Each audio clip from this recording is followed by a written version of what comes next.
ॐ तत्तामकं तत्जीवनं कविभिरीडितं कल्पशापं श्रवणमङ्गलं श्रीमदाततं भुविर्ये भूरिराजनः श्री रामकृष्ण वचनामृत परिच्छेद 56 है। अधर के मकान पर दुर्गा पूजा महोत्सव में जगन माता के साथ हुआ था। श्री अधर के मकान पर नवमी पूजा के दिन दालान में श्री रामकृष्ण खड़े संध्या के बाद श्री दुर्गा माई की आरती देख रहे हैं। अधर के घर पर दुर्गा पूजा का महोत्सव है, इसलिए वे श्री रामकृष्ण को निमंत्रित करके लाए।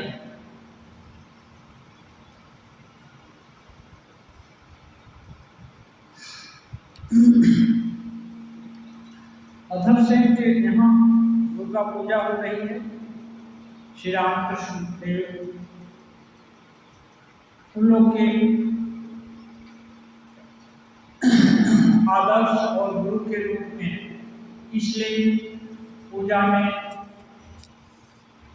वे आए, ऐसी सबकी कामना रहती है और सभी चाहते हैं, इसलिए बुलाते हैं। आज बुधवार है 10 अक्टूबर 1883 ईस्वी। श्री रामकृष्ण भक्तों के साथ पधारे। उनमें बलराम के पिता तथा अधर के मित्र स्कूल इंस्पेक्टर सारद बाबू भी आए। अधर ने पूजा के उपलक्ष्य में पड़ोसी तथा आत्मीय जनों को भी निमंत्रित किया है, वे सभी आए। श्री रामकृष्ण संध्या की आरती देखकर भाव विभोर होकर पूजा के दलान में खड़े हैं। भावाविष्ट होकर माँ को गाना सुना रहे हैं।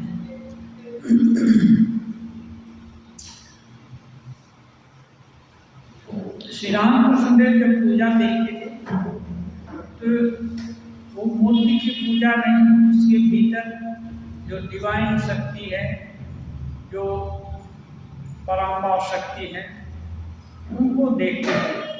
और उनको देखने से इस जगत का जो अस्तित्व है प्राय भूल सा जाता है और ईश्वरीय शक्ति की सत्ता उनको प्रत्यक्ष रूप से दिखाई देती है। इसलिए मानो उस जगत ईश्वरीय भाव का आवेश या उस भाव में भावित हो जाते हैं और उस समय इस जगत के भाव भूल करके वे ईश्वरीय भाव में तन्मय हो जाते हैं। और ऐसे अवस्था में यदि वे गान करें माँ को खुश करने के लिए, तो ये गाने में मधुरता आ जाती है। श्री रामकृष्ण देव का गाना जो भी सुने वो फिर उनको और दूसरा गाना अच्छा नहीं लगता। मास्टर महाशय गाना एक बार सुने पहली बार, जब उसके बाद फिर अन्य एक बार आए तो पूछते हैं आज क्या गाना होगा। ठाकुर उस दिन कुछ सोच विचार कर बोले थे, नहीं आज नहीं होगा, कल अमुक के घर निमंत्रण है, वहाँ आना कलकत्ते में, वहाँ खूब नाम संकीर्तन होगा। मास्टर वहाँ से पूछे थे वे बड़े लोग होंगे, हमारा घर में जाने देंगे? बोले नहीं नहीं, ऐसी क्या बात है, मेरा नाम करना कोई तुमको ले जाएगा, ऐसी बात। तो मास्टर महाशय मुग्ध होकर श्री रामकृष्ण का गाना सुनते। मानो एक गाना नहीं है, ये प्रत्यक्ष दर्शन की बातें हैं और एकदम शरीर मन के अंदर प्रविष्ट हो जाती हैं। अधर गृह भक्तहैं और भी अनेक गृह भक्त उपस्थित हैं। वे सब त्रितापों से तापित हैं। त्रिताप दैहिक, दैविक, भौतिक। दैहिक ताप जो देह का सुख दुख रहता है, कभी शरीर सबल रहता है, कभी निर्बल रहता है, कभी बीमार रहता है, कभी स्वस्थ रहता है, ये सब है। दैवी न जाने कब कौन सी विपत्ति आ जाए, अप्रत्याशित रूप से। भौतिक, कहीं जा रहे हैं, हठात कोई गाड़ी टक्कर मार दिया, कहीं कोई बाढ़ आ गई, सूखा पड़ गया, कितने तरह का कष्ट है। ये सब गृहस्थ को झेलने पड़ते हैं। सन्यासी हैं तो यहाँ से हट करके दूसरी जगह भी जा सकते हैं, क्योंकि अपना कुछ है नहीं, यहाँ डेरा जमाए, डेरा उठा लिया, दूसरी जगह चले गए, और मैं तीसरी जगह चले गए थोड़ी। लेकिन कोई भी देहधारी, जो भी देहधारी है, सबको ही दैहिक, दैविक, भौतिक ताप सहने ही पड़ते हैं। इससे कोई अछूता नहीं है। हाँ, सन्यासी है तो अकेला है, उसके मन का बात उसका दुख वो जाने और उसके परमात्मा जाने। लेकिन घर परिवार है तो घर परिवार के जितने भी सदस्य हैं, एक दुखी है तो सबको दुखी कर देता है, ऐसे ही ये है। इसलिए परिमाण ज्यादा हो जाता है। संभव है इसीलिए श्री रामकृष्ण सभी के मंगल के लिए जगन माता की स्तुति कर रहे हैं। कहते हैं साधु लोग कहीं भी, और स्पेशली श्री रामकृष्ण देव तो सबके मंगल के विधान के लिए ही यत्र तत्र कलकत्ता में जाया करते थे, या कहीं सुने कोई महात्मा, कोई अच्छा आदमी कहीं थोड़ा दूर दराज में भी है तो उसके भी दर्शन के लिए जाते थे, क्योंकि ईश्वरीय शक्ति के कारण किसी में कोई महानता आती है। यद्यपि विभूतिमत् सत्वं श्रीमदुर्जित मेवा तत्व देवाव गच्छत्वं मम तेजं ससंगम। जहाँ ही कोई विशेष शक्ति का प्रादुर्भाव कहीं दिख रहा है, जानो। कृष्ण भगवान अर्जुन से बोल रहे हैं, जानो वह मेरी अंश से है, मेरा विशेष प्रकाश है। इसलिए ठाकुर ऐसे लोगों के पास जाते और उनकी शक्ति को और भी उद्बुद्ध कर देते। हो सकता तो उनको पूर्णता भी प्राप्त करा देते। इसलिए जाते कि माँ का नाम सुनकर, ईश्वरी भावावेश देखकर लोगों को चैतन्य हो जाए। इसलिए जाते तो प्रार्थना भी करते माँ से सबके कल्याण के लिए। अपने लिए प्रार्थना तो दिन 12 साल कर चुके और पूर्ण भी हो गए, लेकिन वहीं नहीं रुके। कुछ कई तरह के साधन होते हैं, एक पूर्ण हो जाने से बस श्री रामकृष्ण देव बोलते हैं ब्रह्म ज्ञान हो गया तो 21 दिन में शरीर छूट जाता है। किसी किसी का शरीर ईश्वरीय इच्छा से सबके मंगल की कामना से, करुणा का अवलंबन करके वो कुछ दिन तक रखता है, जैसे शंकराचार्य आदि, श्री रामकृष्ण देव का स्वयं का भी चैतन्य देव। ये लोग का शरीर लोकहित के लिए ईश्वरीय इच्छा से कुछ ज्यादा दिन तक बना रहता है, लेकिन जितने दिन तक ये धराधाम में रहते हैं, दूसरे का हित चिंतन उनका अब प्रमुख उद्देश्य होता है। लेकिन वे इच्छा करके ही सभी साधक की सभी बाधाओं को तुरंत निपटा कर उन्हें ब्रह्म ज्ञान में उपनीत नहीं कर देते, क्योंकि जो स्वाभाविक तरीका है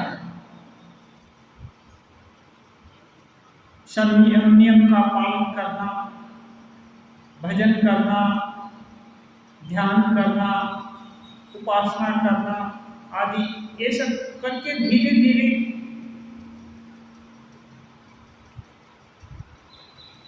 स्वयं ही जीव को ऐसी शक्ति प्राप्त है कि सभी जीव अपना कल्याण कर सकते हैं। ऐसा नहीं कि इसके लिए ईश्वरावतार की विशेष आवश्यकता है। जब ब्रह्मा सबको पैदा किए हैं, उसी समय सबके कल्याण का विधान भी कर दिए हैं। लेकिन होता है आस्था, क्या सही है क्या गलत है, कौन सा रास्ता अच्छा है। ये रास्ता जीव कोटि के लोग अधिकतर भटक जाते हैं। इनको सही रास्ता दिखाने के लिए ईश्वरावतार ऐसी विशेष शक्ति का बीच बीच में धराधाम पर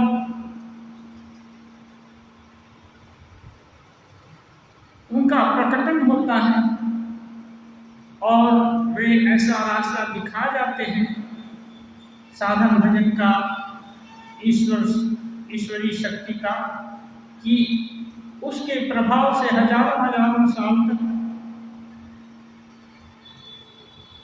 एक आलोड़न चलता रहता है, जिसके प्रभाव से नाना स्थान पर संत महात्मा आजीवन साधना करते हैं और इससे भी गृहस्थ लोग उनको भी देखकर प्रेरित होते हैं। तो ये श्री रामकृष्ण देव गा रहे हैं, मास्टर महाशय कल्पना कर रहे हैं, इनका गाना अवश्य हम लोगों के लिए, गृहस्थ भक्तों के कल्याण के लिए हो रहा है। गाने का भावार्थ है, हे तारिणी मुझे तारो, अब की बार शीघ्र तारो, माने कल्याण कर दो, अब भुला कर मत रखो तुम्हारी भुवन मोहिनी माया में। हे माँ, जीवगण यम से भयभीत हो गए हैं।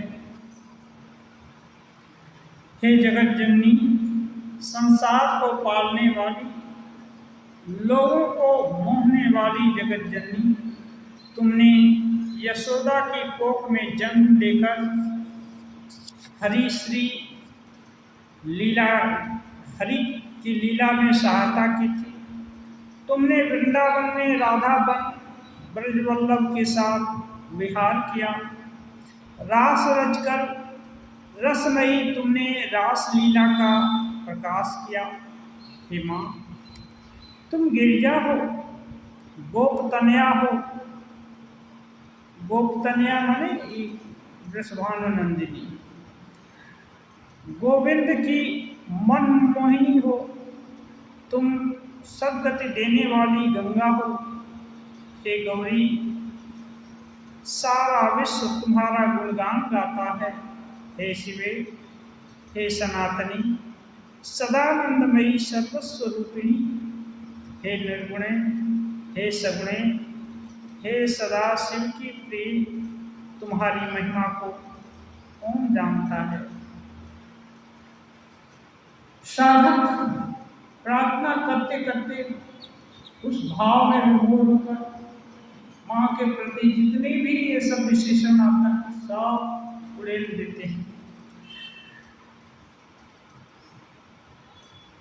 माँ का जितना ही गुणगान किया जाए वो कम है। इसीलिए ईश्वरीय शक्ति को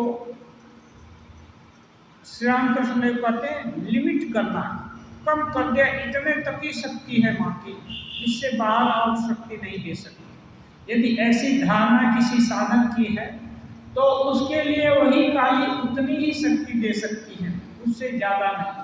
जैसे डकैत लोग काली माँ का पूजा करता है तो वो चाहते हैं निर्विघ्न होकर डकैती करें और पुलिस के हाथ ना लगे, ऐसी कुछ व्यवस्था माँ कर देंगी। तो माँ अधिकतम उनके लिए उतना तक ही विधान कर सकती है करने से। क्यों? माँ तो सबकी है, दुष्टों की भी माँ है, शिष्ट की भी माँ है। लेकिन श्री रामकृष्ण देव ऐसे लोग उनको ब्रह्ममयी दिखते हैं।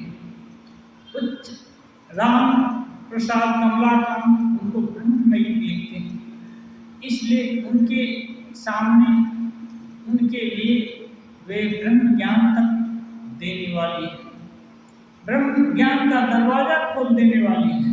इसलिए शुरू में, साधना के शुरू में अच्छे से विचार करके देख लेना चाहिए। जो भी इष्ट, जिस भी इष्ट का चयन किया है उनको सीमा में नहीं बांधना चाहिए। इसीलिए कहते हैं याद कि विश्वसी महादेव। हाँ, महादेव कैसे हो? एक तो तत्व न जानामि कि विश्वसी महेश्वर। याद विशेष महादेव तादृशाय नमः।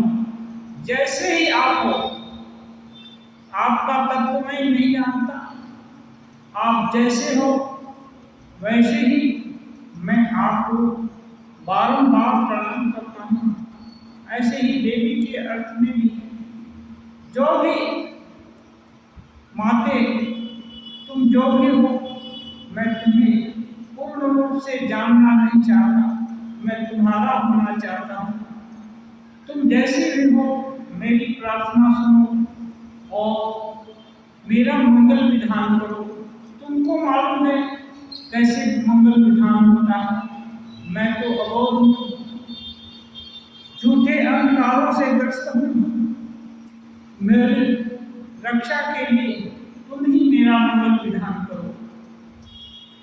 बहुत शरणागत होने से बात क्या है, दिल खोलकर श्री रामकृष्ण देव कहते भावे घरे चोरी, भाव के घर में चोरी नहीं होनी चाहिए। बोल रहे हैं एक, सोच रहे हैं दूसरा। माँ के यहाँ चालाकी नहीं चलती है, ईश्वर के यहाँ चालाकी नहीं चलती है। वहाँ सरलता, सरल जितना होगा उतना ही ईश्वर के समीप होगा, एकदम सरल। और ये सरलता, अकपटता तभी होगी जबकि अपनत्व की भावना होगी। जैसे अपने आँख, कान, हाथ की 5 उंगलियां या 10 उंगलियां, किसी से कोई, किसी अंग से कोई किसी दूसरे अंग की सुरक्षा या असुरक्षा को कोई छिपा रखता है? कहीं मच्छर बैठ जाए, हाथ तुरंत चौकीदारी करने चला जाता है, वहां उसको बोलना नहीं पड़ता है। क्यों? एकत्व की अनुभूति है। जैसे एक बच्चा एकदम अबोध शिशु है, थोड़ा भी कुंका किया वो माँ हाजिर हो जाती, क्या हुआ क्या हुआ देखने के लिए। और जैसे ही माँ आ जाती है, अपने गोद में उठा लिया, वैसे बच्चा भी को भी लगता है कि वो निरापद हो गया। हाँ, भले ही थोड़ा देर रोए, कष्ट होता है तो, लेकिन उसको आशा होती है कि नहीं अब उसका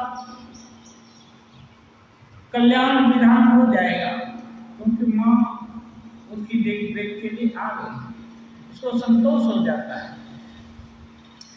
तो ये सरलता, सहजता ईश्वर को प्यारी है। छुपाओ दुराओ, इससे ईश्वर बहुत दूर करते हैं। उनके यहाँ चालाकी नहीं लगती। जैसे अभी व्यापार करते हैं, चेहरा कोई चेहरा देखकर दाम बताता है,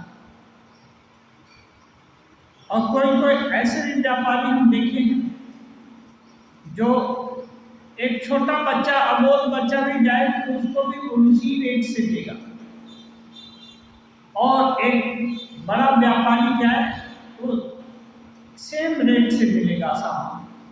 बड़ा आ गया इसलिए उसमें रेट में कमी हो जाएगी, ऐसा नहीं। तो ये है पॉलिसी का बात है।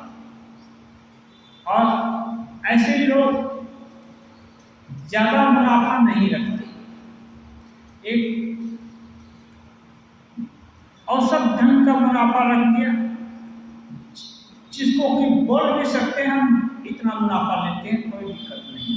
राम की इच्छा से वस्तु का दाम इतना है, इतना भाड़ा और आदि आदि खर्चा लगा है, इतना मुनाफा है, राम की इच्छा से इतना पूरा दाम हुआ।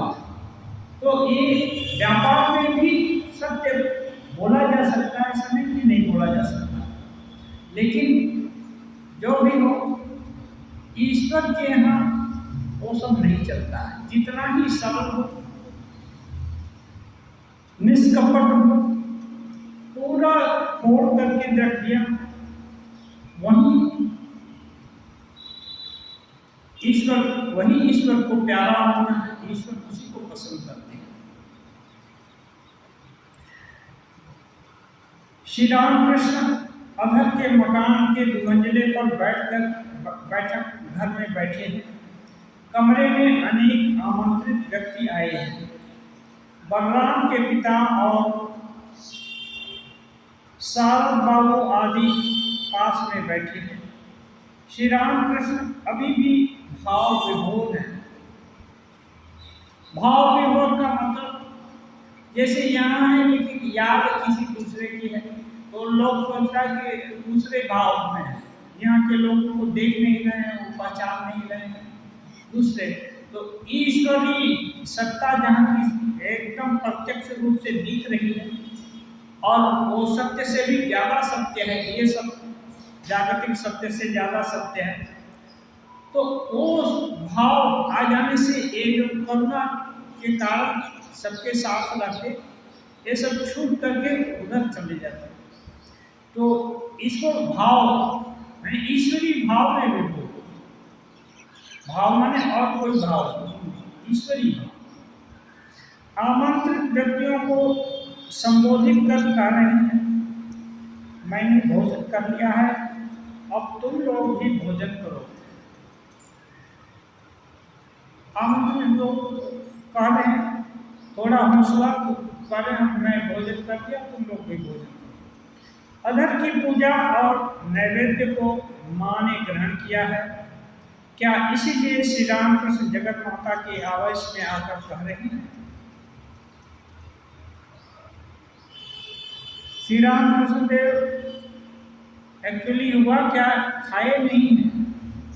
मास्टर महाशय की अगली पंक्ति से ये मालूम हो रहा है कि खाना नहीं हुआ है, लेकिन श्री रामकृष्ण देव बोल रहे हैं कि मैंने खा लिया है, तुम लोग भोजन पाओ। तो मास्टर महाशय कह रहे हैं कि अधर की पूजा और नैवेद्य माँ ने ग्रहण कर लिया है। भाव में श्री रामकृष्ण देव देख रहे हैं कि माँ ने ग्रहण कर लिया है और वे माँ के साथ एक हैं, माने एकत्व की अनुभूति है। क्या इसीलिए श्री रामकृष्ण देव जगत माता के आवेश में आकर कह रहे हैं, मैंने खा लिया है, अब तुम लोग भी प्रसाद पाओ? ये मास्टर महाशय अब स्वगत सोच रहे हैं कि क्या यही कारण है, क्योंकि अभी तक तो देख रहे खाए नहीं, लेकिन बोल रहे हैं मैंने खा लिया, अब तुम लोग प्रसाद पाओ। तो इनका मतलब भाव में जगत माता के साथ एक हैं, हो गए, और जगत माता पा लिया, इसका मतलब उनका पाना हो गया। अब वो बोल रहे हैं तुम लोग प्रसाद खाओ। श्री रामकृष्ण भावाविष्ट होकर जगन माता से कह रहे हैं माँ मैं खाऊं। अब देखिए भाव थोड़ा उपशमित हो रहा है। श्री रामकृष्ण देव एक बार बोले इसके भीतर दो, इसके भीतर अपने शरीर को दिखा, मेरे शरीर के भीतर ऐसे नहीं कर, ऐसे नहीं बोलते, इसके भीतर दो, कौन? एक भक्त और एक भगवान। तो कभी भगवान के भाव में आवेशित रहते हैं, कभी भक्त के। तो भक्त के भाव में जब आए तो पूछ रहे हैं माँ मैं खाऊं या तुम खाओगे? माँ कारणानंद रूपी, कारण का आनंद, कारण का कई अर्थ है। एक है ये जो मदिरा है, जो विभिन्न प्रकार का मद्यपान होता है उसको कारण भी, उसको भी कारण बोलते हैं। एक कारणानंदमयी यानी आनंद का जो कारण है उसका आनंद। तो माने जो भी आनंद है जगत में व्याप्त है या हम लोग अनुभव करते हैं उसका भी कारण आनंदमयी माँ है। वो उपनिषद में है कि ब्रह्म के आनंद का जो एक छोटा सा अंश जिसका कि उस छोटे से मात्रा के कारण ही लोग जीवन धारण किए हुए हैं, नहीं तो वो आनंद का रस ना रहे तो जीवन समाप्त हो जाए। और उस आनंद का सोर्स एक माँ है, यानी ब्रह्म स्वरूपिणी, ब्रह्म के साथ एक है। क्या श्री रामकृष्ण जगन माता का और अपने को एक ही देख रहे हैं? ये भक्त अनुमान कर रहे हैं, अभी भाव में होकर ये सब बातें हो रही है। तो ये जो है मास्टर महाशय सोच रहे हैं क्या जगत माता को और अपने को एक ही देख रहे हैं? जो माँ है क्या वही स्वयं लोक शिक्षा के लिए पुत्र के रूप में अवतीर्ण हुई है? एनालाइज कर रहे हैं मास्टर महाशय, क्या जो जगन माता है वही लोक शिक्षा के लिए लोक पुत्र रूप में श्री रामकृष्ण देव का देह धारण करके अवतीर्ण हुई है क्या? क्या इसीलिए श्री रामकृष्ण भाव के आवेश में कह रहे हैं मैंने भोजन कर लिया? इसी प्रकार भाव के आवेश में देह के बीच सत चक्र और उसमें मां को देख रहे हैं। देह के बीच में जो भी लोग देखे हैं यौगिक बुद्धि के गम्य है। ये सत चक्र, ये मूलाधार, स्वाधिष्ठान, मणिपुर, अनाहत, ये सब चक्र डिसेक्शन करने से, काटने पीटने से नहीं दिखाई देगा। यौगिक दृष्टि खुल जाने से योगी लोग अनुभव कर सकते हैं और देख भी सकते हैं कि विभिन्न चक्र हैं। और शक्ति चक्र भी क्या है? मानो शक्ति का विभिन्न जगह एक स्टोरेज है, खजाना। अब मूलाधार में एक शक्ति विराजमान है, ऊपर उठी तो दूसरा ऐसे धीरे धीरे करके उस शक्ति में अनफोल्ड है, मतलब वृद्धि होती जाती है और सहस्रार में जाकर उस शक्ति परम अवस्था में हो जाती है और फिर उस अवस्था में पहुंचने से जीव मुक्त हो जाता है। इसलिए भाव विभोर होकर के इस भाव का एक गाना श्री रामकृष्ण देव गा रहे हैं। और उसका भावार्थ है, हे माँ हरमोहिनी, तूने संसार को भुलावे में डाल रखा है। मूलाधार महाकमल में तू वीणा वादन करती हुई चित्त विनोदन करती है। देखिए, मूलाधार महाकमल में तू वीणा वादन करती हुई चित्त विनोदन करती है। महामंत्र का उल्लंघन कर तू शरीर रूपी यंत्र के सुषुम्नादि 3 तारों में 3 गुणों के अनुसार 3 ग्रामों में संचरण करती है। मूलाधार चक्र में तू भैरव राग के रूप में अवस्थित है। भैरव राग के रूप में मूलाधार में अवस्थित है। स्वाधिष्ठान चक्र के सददल कमल में तू श्री राग तथा मणिपुर चक्र में मल्हार राग है।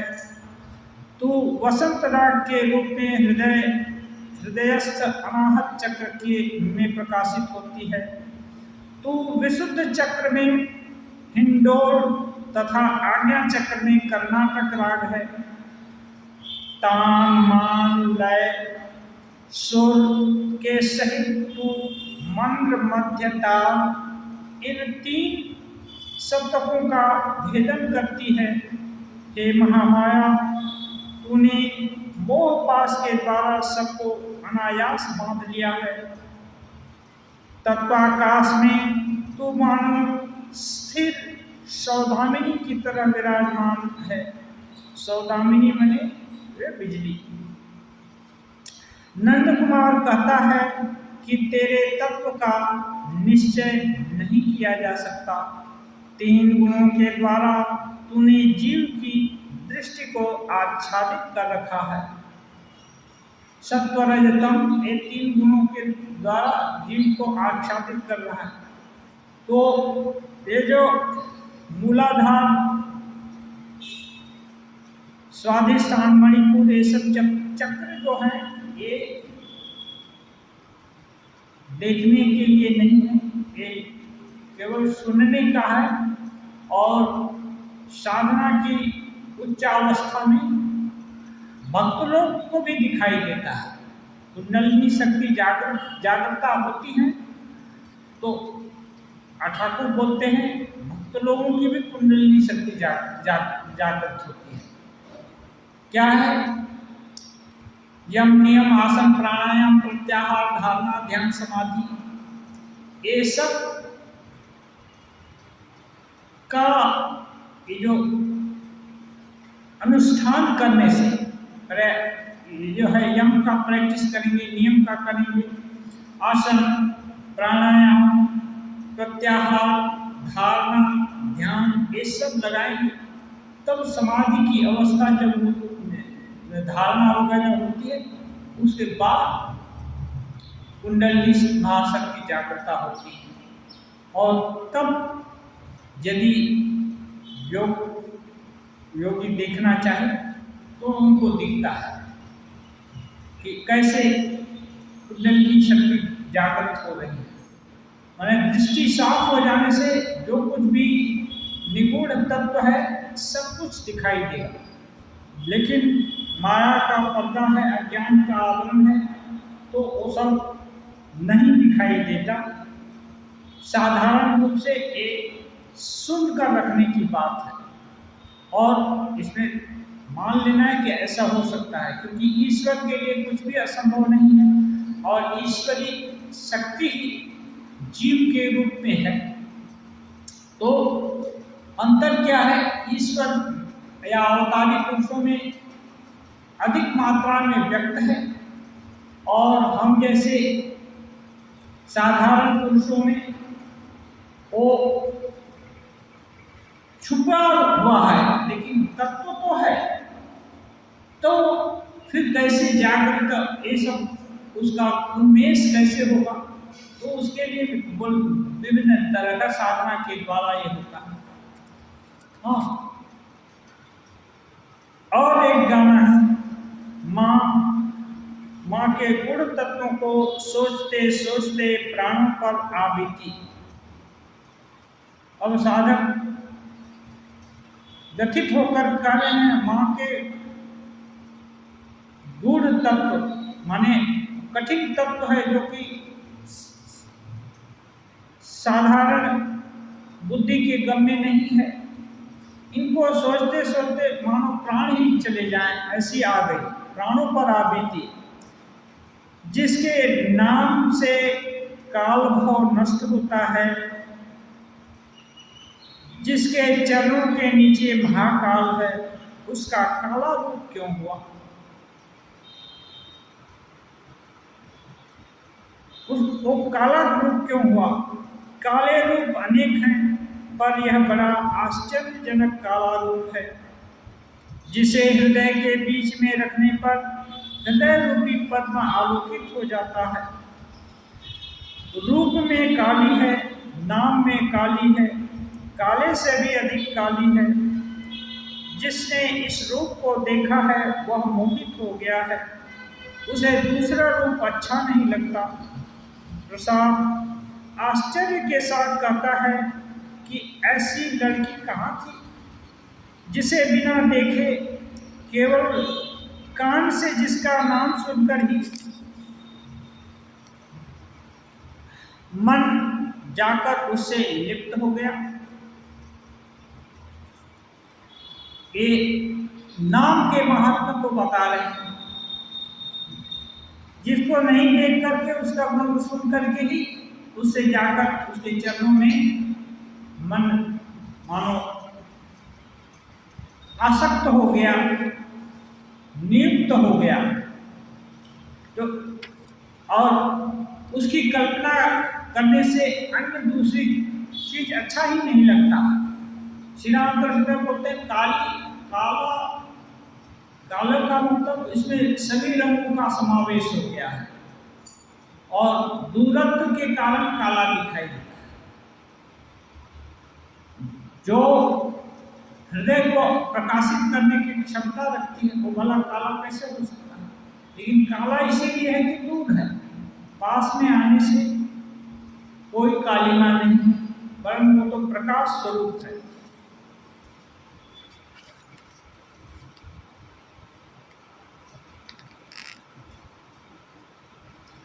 अभया की शरण में जाने से सभी भय दूर हो जाते हैं। संभव है इसीलिए वे भक्तों को अभय दान दे रहे हैं और गाना गा रहे हैं। बहुत कष्ट है संसार में। कभी कभी श्री राम कृष्ण देव मौखिक रूप से उपदेश करते हैं, कभी कभी गाने के रूप में भी जो राम प्रसाद कमलाकांत आदि ये साधक प्रबल लोग गाए हैं, इन सब का गाना साधक एक बार सुनकर ही इनको याद हो जाता और इसको उस भाव से भावित होकर गाते।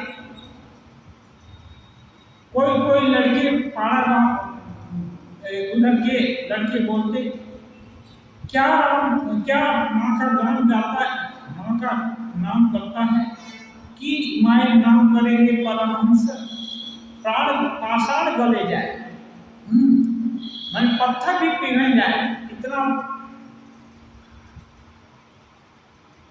इतने द्रवित होकर माँ का नाम करता है परमहंस, जिससे पत्थर भी पिघल जाए। लोग के दिल में माँ का नाम घुस जाता। नहीं, माँ सत्य, सच में सत्य सत्य सत्य है। मैंने अभय पद में प्राणों को सौंप दिया है इत्यादि। श्री शारद बाबू पुत्र शोक से अत्यंत व्यथित हैं, इसीलिए उनके मित्र अधर उन्हें श्री राम कृष्ण के पास लाए हैं। एक गौरांग के भक्त हैं, उन्हें देखकर श्री राम कृष्ण में श्री गौरांग का उद्दीपन हुआ है। श्री राम कृष्ण गा रहे हैं, मेरा अंग क्यों गौर हुआ इत्यादि। अब श्री गौरांग के भाव में आविष्ट होकर गाना गा रहे हैं, कह रहे हैं शारदा बाबू यह गाना बहुत चाहती हैं। भावार्थ है भाव निधि गौरांग का भाव होना नहीं तो क्या। बोल रहे हैं भाव निधि गौरांग का भाव होगा नहीं तो क्या। भाव के जो खजाने हैं गौरांग, उनका भाव नहीं होगा तो और क्या होगा। माने ईश्वरी भाव, गौरांग हर समय ईश्वरी भाव में विभोर है। क्यों? ईश्वरी भाव के खजाना स्वयं है, इसलिए उनका ये नहीं होगा तो क्या होगा। वे भाव में हंसते हैं, रोते हैं, नाचते हैं, गाते हैं। वन देखकर वृंदावन समझते हैं, गंगा देखकर उसे यमुना मान लेते हैं। गौरांग सिसक सिसक कर रो रहे हैं। यद्यपि वे बाहर गौर हैं, तथापि भीतर वे कृष्ण हैं। ये कंट्रास्ट साधक लोग ये कर रहे हैं, बाहर से देखने से गोरे हैं लेकिन भीतर में कृष्ण में काले तो नहीं, कृष्ण माने वृंदावन के कृष्ण है। भावार्थ है दूसरे गाना का। माँ पड़ोसी लोग हल्ला मचाते हैं, मुझे गौर कलंकिनी कहते हैं। क्या यह कहने की बात है? कहाँ कहूँगी और प्यारी सखी, लज्जा से मरी जाती हूँ। एक दिन श्रीवास के मकान में कीर्तन की धूम मची हुई थी। गौर रूपी चंद्रमा श्रीवास के आंगन पर लोट-पोट कर रहा था। मैं एक कोने में खड़ी थी, एक ओर छिपी हुई थी। मैं बेहोश हो गई। श्रीवास की धड़पत्ती मुझे होश में लाई। एक दिन गौर नगर कीर्तन कर रहे थे। चांडाल, यवन आदि भी गौर के साथ थे। वे हरि बोल कहते हुए नदिया के बाजारों में चले जा रहे थे। मैंने उनसे साथ जाकर दो रक्तिम चरणों के दर्शन किए थे।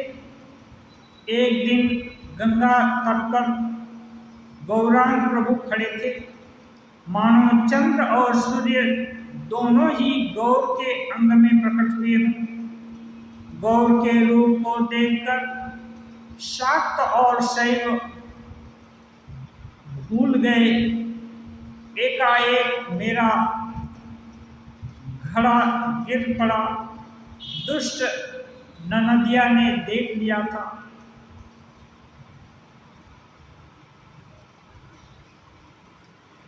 ये गाना ये है, मानो छुप करके पड़ोसी बन करके एक देख रही है।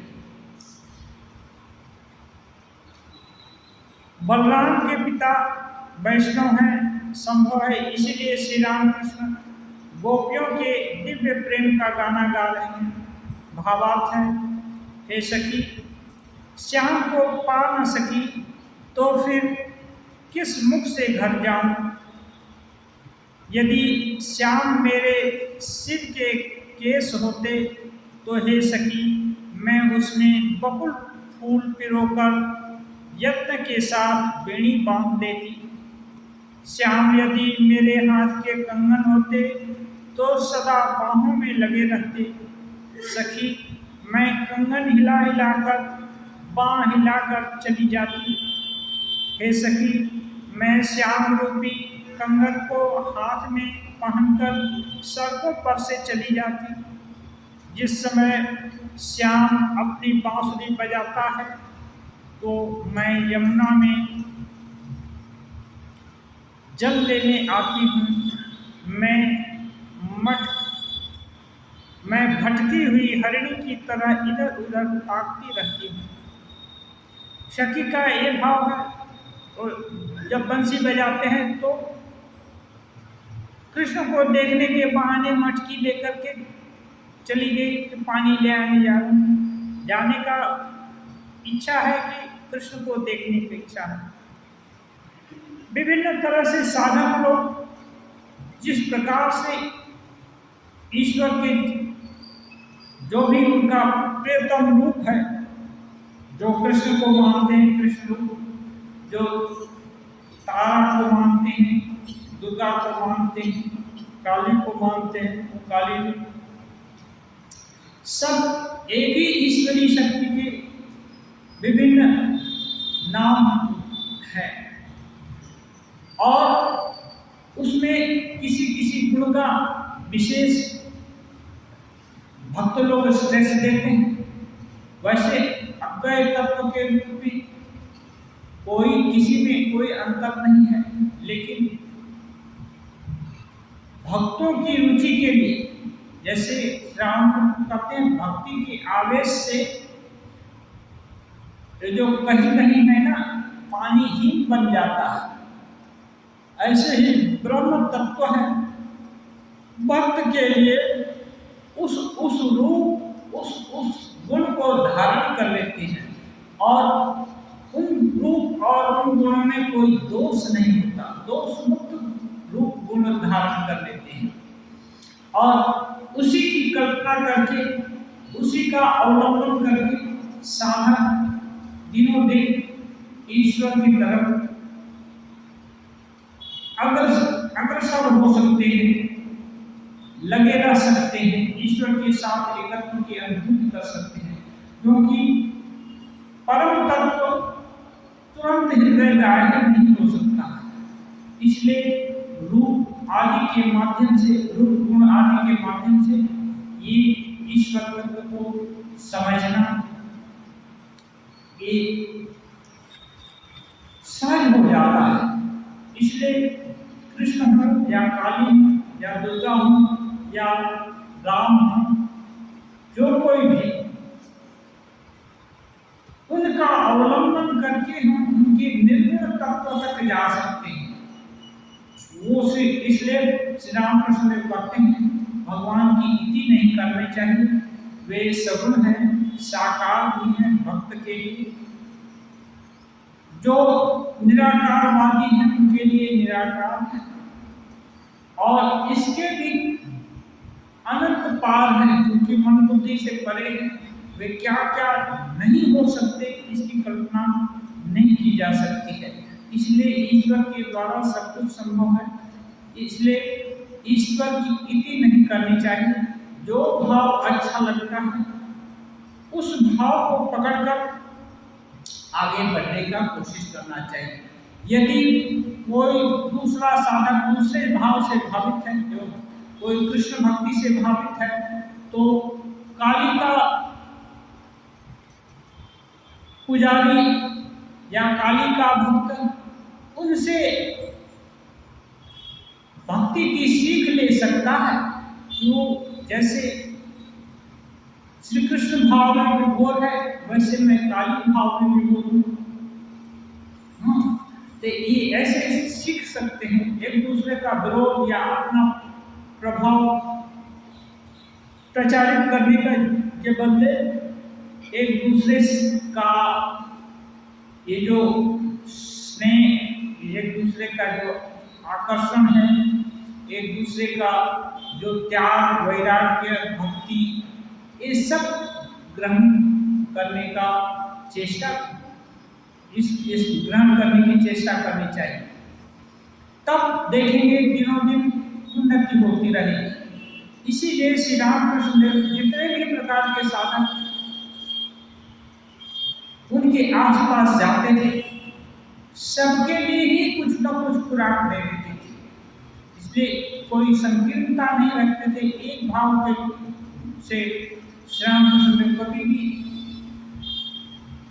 एक ही भाव का प्रचार नहीं करते। वो सबका कल्याण कैसे हो, ऐसे कभी गाने भी गाते, कभी ऐसी ऐसी बातें भी करते, सबको वो आगे बढ़ा देना चाहते हैं धर्म पथ पर। ओम निर्जल नित्यमनंत रूपम भक्तामकं पादत विग्रहं वै ईशावतारं परमेश वीर्यं तं रामकृष्णं शिरसा नमामि।